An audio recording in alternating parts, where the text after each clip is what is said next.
Jeffree Star, oh my gosh, guys, is so upset right now. He just popped off on TikTok Live claiming that Morphe owes him over $1.7 million. We knew this. We have the documents and we will show them if you want to see them. But here's what Jeffree Star had to say. Here we go. A lot of money off them, but yes, in case you guys are wondering, they owe me $1.7 million. Yeah, and I would be like, hello, bitch. And they were granted the bankruptcy, so they don't have to pay me, James, Jacqueline, nobody. And they got to continue doing business. I think it's so wrong and illegal. Yeah, especially because if you're going to file bankruptcy, then why don't you just shut the whole business down? Why are you still active? Right. You're not making anything that's worth people's money anyways. That part. On that note, bye everyone. Bye, Jeffree. Have a good day, honey. I'll see you soon. Love y'all. Love ya. Love ya. Okay, here we go. Thank you.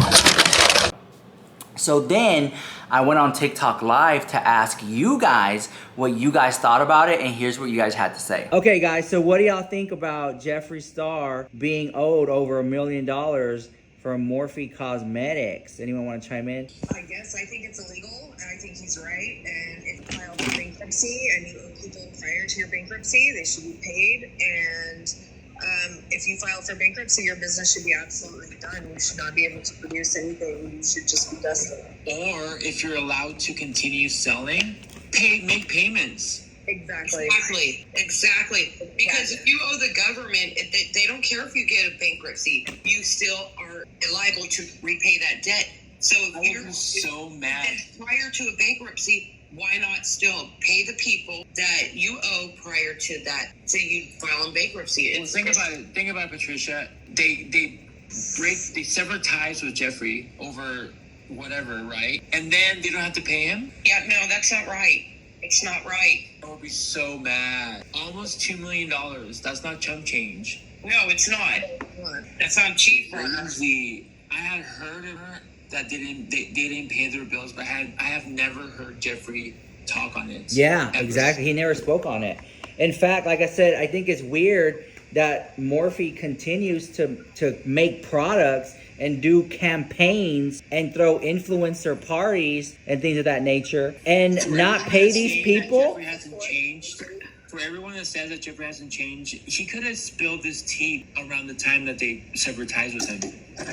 Yeah, he could have really shortly after they announced the bankruptcy. Yeah, because he could have done a lot of damage to the brand before that ever came out publicly.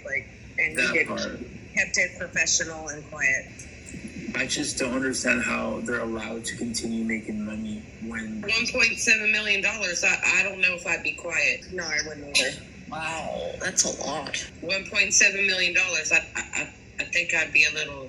And he also said he also said James Charles and Jacqueline Hill. Yeah, that's true. And if I dig, I have the legal documents showing that they owe that much. That's interesting. They actually have the Walk of Fame. Yeah. So, do you think that this is gonna hurt Morphe's? Should they group together and file a lawsuit together? I mean, I know they don't get along, but let their lawyers do what they need to do. They can work together, and then that becomes a class action lawsuit at that point. Yeah, but at least you're getting something. Right. And it's only 3 people. I think that Jeffree should sue them. They had a contract. It was legal and binding. Jeffree did his part. He deserves his money, especially for his likeness being used. He fulfilled his end of the bargain, and he did not. And he worked hard for that. He really pushed and promoted everything. And he didn't have to promote all those openings, those Morphe openings. He made them more money when he didn't have to. Exactly. I remember the Morphe palette. His brushes that he made with them. I mean, come on. I have the Jeffree Morphe palette. Do I think that Jeffree got paid by Morphe? Absolutely. Do I think that they fulfilled their contract with Jeffree? No. They owe him that remaining balance. Yeah, because he did two collabs, right? It was a smaller one with the brushes, and then the palette and another brush set, right?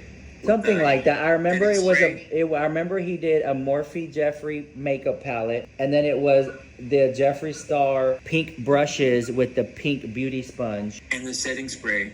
And it smelled like strawberries. Yep. And it was Jeffree Star's brand with the Morphe quality. And Morphe, let's keep it real, Morphe was very budget friendly makeup, so it was giving you the Jeffree Star experience for those who couldn't afford his already good prices. I think Jeffree put them on the map. I actually agree too. Jeffree and Jacqueline, they really. I mean, Jacqueline was Morphe. It's deeper. Jacqueline has a more deep intertwined relationship with the owners of Morphe. Yes, exactly, with Linda from Morphe. But Jeffree Star was the top producing influencer over Morphe, even more so than Jacqueline Hill. Yeah, at that time, Jeffree, it was Givers Any Touch was gold. Yeah, cause that's when I really got into Morphe, and that's what I was saying, because I have that palette. It was because of Jeffree Star. That's the only reason why I bought that Morphe palette that he collabed with him. You remember that? It was a big palette. Morphe if it wasn't for Jeffree. Exactly. Morphe who? It was a big lot of makeup workers palette. in limbo. They showed up to work and their store was closed. Can you imagine? It's horrible. I just think it's weird that the beauty community would owe that much money to all these influencers when I've seen so many campaigns and photos and work be done. Okay, Jeffree Star said that they filed for bankruptcy, so they legally don't ever have to pay them back. That's That's not right. Laws have changed. Damn. But there's gonna be those people who are gonna be like, I don't care about Jeffree. He's a millionaire. Why should I care? I mean, he's already worth $1 million. Principle. It doesn't matter if you do a job, if you fulfill the contract, you bust your butt, you work real hard, and then they're like, well, we're not going to give you anything for it. I don't care who you are, rich or poor. It's the principle. You put in that work.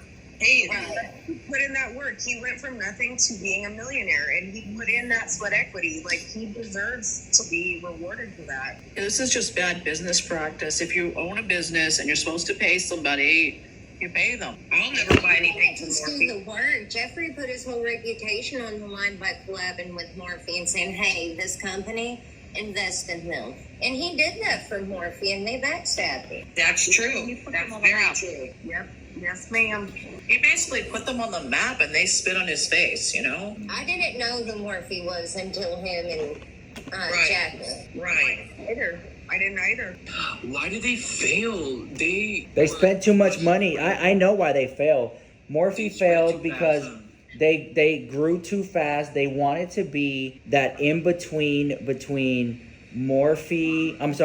Ulta and Sephora. They wanted to make a new category between Ulta and Sephora and have this Morphe brand. And it ultimately, they had, and I don't know if you guys know, but you know, I live in Houston and I go to Dallas, Texas a lot, and the Morphe stores were literally congruent right across from Sephora in direct competition, and that was done purposely. That's also very bad business practice. And so then ultimately they failed. They hired these men who didn't really know much about makeup, and then they started doing collaborations with Charli D'Amelio.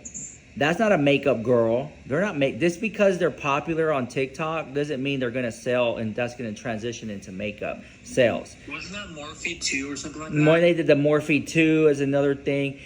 They did, in my opinion, they did a Manny MUA collaboration, which I feel like a total waste. They wasted money right there, in my opinion, too. The hell. But maybe I'm just being biased on that one. But I will say this: there is a new store, and if you love makeup, put a heart emoji in the chat. But there's this new store. It's called Cosbar, Cosbar, and it's coming. We already have one in Dallas. We have one in Houston, Texas, and you might have one in your city, and you do not even know about it. So Cosbar loves Morphe. They love Sephora and Ulta, but they want to make a new makeup beauty store, and their angle is it's very small boutique. I'm talking about 600 square feet store, and it is purely just luxury makeup only. Like they went to, so it's like they went to Sephora and Ulta, and they're like, what are the most expensive brands here? And they started their own store. They have Westman Atelier to start off with, La Mer, Charlotte Tilbury, Cicely Paris, all that in that store. Those are really expensive brands. And I love that store because when I go in there, it's like this very small store, The employees, they let you try out the makeup, the skincare. They give you samples. They're not hovering. It's very small. It's not a big store. They're not trying to be a big store. They're focusing on They're selling you the experience. They're selling right? you a luxury experience on a very small footprint. So you're talking about less than the size of a Sephora, less than the size of an Ulta, not even half the size, less than that. It's like a barbershop kind of size, and they're just purely focusing on luxury, extreme luxury makeup, and that's bringing in a very different clientele that we don't see at Sephora and that we don't see at Ulta. And they're focusing on not being inside the malls because they know that there are a lot of wealthy people who do not like going into the mall. They just want to go to that one specific store. And the Cost Bar near me is right next door to a Hermes boutique and a Dior boutique that's away from the mall. I think that Cost Bar has an opportunity to succeed, but not everyone's gonna shop there. With that being said, we're gonna bring it back to Jeffree Star being owed $1.7 million from Morphe. This is damaging. This right here is the nail in the coffin for Morphe. They were already 6 feet under. But this ended them right here. Just watch. Do y'all think that Jeffree Star could get sued? No. I don't think they have a leg to stand on, no. You can. It's not defamation if it's true. Exactly. It's public information if it's been ruled like that, and their bankruptcy is also going to be public information. So, no, they can't do anything to it. And that's a lot of money. That's a Ferrari, a couple of Ferraris. And I know Jeffree Star isn't, hard out right now. He's not broke, but look, that's the principle. It's his money no matter what. Exactly. Honestly, I think if you support Jeffree Star, you shouldn't support Morphe or any of the other creators that are owed money. Whether you support James Charles or Jacqueline or whoever else they're owed money, just everybody stop buying from them and True. they'll go away. Money talks, bullshit walks. It's a silent protest. People vote with the wallets. People vote, yes. I always say that. Jeffree's gonna do a shopping live today, so he might spring more juice, more tea. People vote with their When is Black Friday still gonna happen? I think it's gonna happen on Black Friday, girl. Okay, bye guys. Thank you for watching. You know what? I will say this, that's just tip of the iceberg because today there was so much more drama revolving Michaela Nogueira and Jeffree Star that this is just part one. You gotta wait for part two, so get the tea ready. We're gonna sip the tea, girl. Oh, also, I wanna say a big thank you to Huda Beauty. She sent over this beautiful, amazing PR package. And I wanna say this one item, I have to show it to you. So here it is. This is the Icy Nude palette by Huda. This is like a $70 palette or something like that. Look how beautiful this is. Look, it says Icy Nude. Here you go, guys. Look at that. It's like a cool tone. These Patrick Ta Ha Ha Ha is shook. Look at these colors. So, and it's heavy. Super heavy. I actually went to Sephora to actually buy it and it was sold out twice. So I was kind of shocked I was able to get my hands on this one, but it's a really like premium palette. She also sent over her new lippies, but this right here I think is gonna have people even more shook, and it's her new face gloss, or she calls it Frostbite. Look at this. It looks so gross. It's a petri dish. You see the little bacteria floating around in there, and then you put your finger in it and you can go like that to your lips or your face, and it does the whole pH balance thing, and it turns like a nice pinky tone. I put it on my lips earlier on live, but check this out. This is so much fun, and I'm so glad that her brand is playing around like that. So this right here, I would definitely pick this up. If you go to Sephora, try to look for this right here because this is such a cool thing to like play with. Like I'm obsessed. I'm obsessed. Go to Sephora, look for this little petri dish thing, brand new. The new Icy Nude palette, brand new, and the new lippies. So thank you again, Huda Beauty, for sending this to me. She's a watcher of the channel. Anyways, guys, let me just think about that. And I'll see you guys in the next one. Mwah!